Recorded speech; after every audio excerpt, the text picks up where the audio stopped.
zatímco se nám rozhořívá uhlí, připravíme si kuře. Je to jednoduché, kuře si očistíme.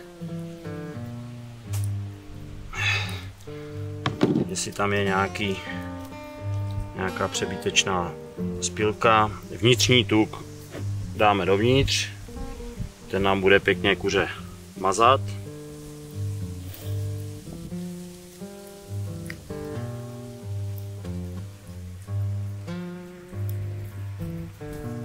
Tak.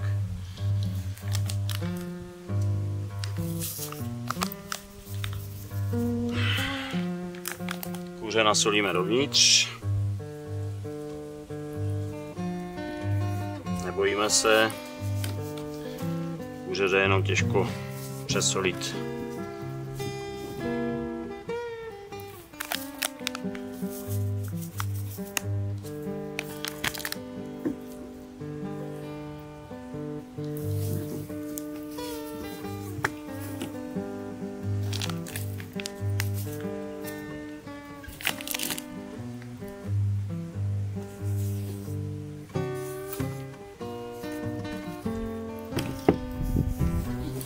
Kuře můžeme taky naložit den dopředu, nasolit a tohle nám odpadává.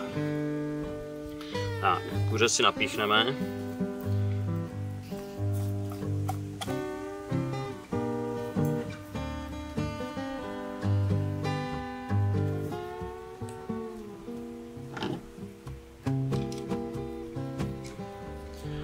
Nejlepší kuře na grilování je kolem 1,40 kg až 1,50 kg. Větší kuře už není žádoucí, už se nám dělá delší dobu.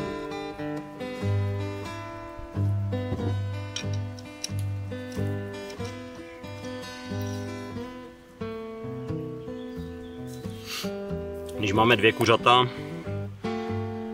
musíme je obrátit.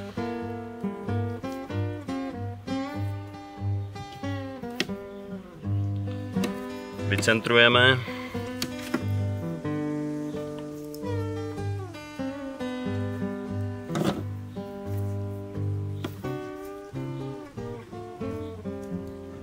Kuřata by měly být stejná kvůli vyvážení.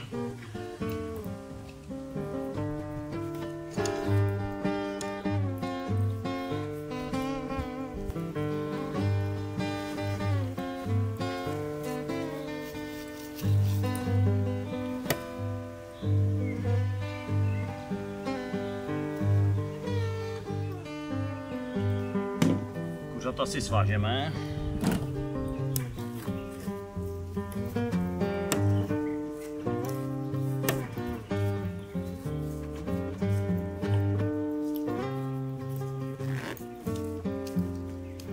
Pěkně nožku přes nožku.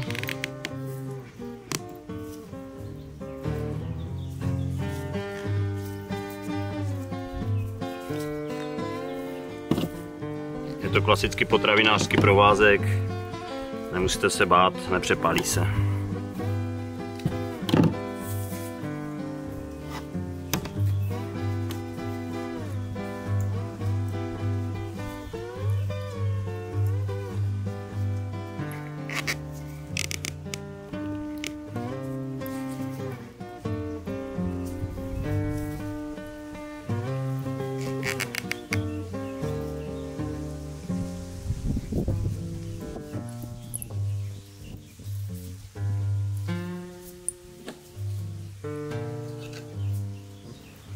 Kuře ještě můžeme okořenit směsi koření, 7 bylin používám. Je tam i rozmarín, tymián, je to moc fajn. Pepř.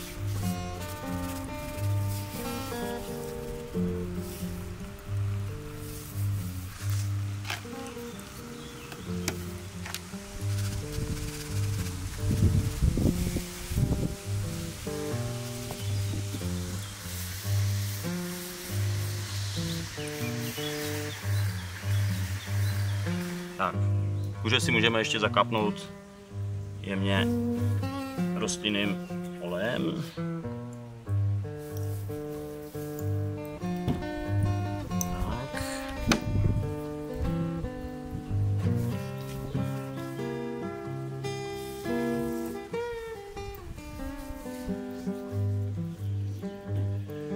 je to. Tak uhlí se nám už pomalu rozpaluje, takže si ho tam můžeme dát.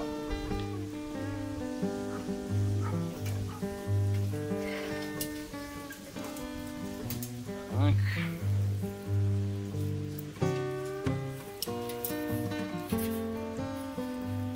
Umístíme tácek.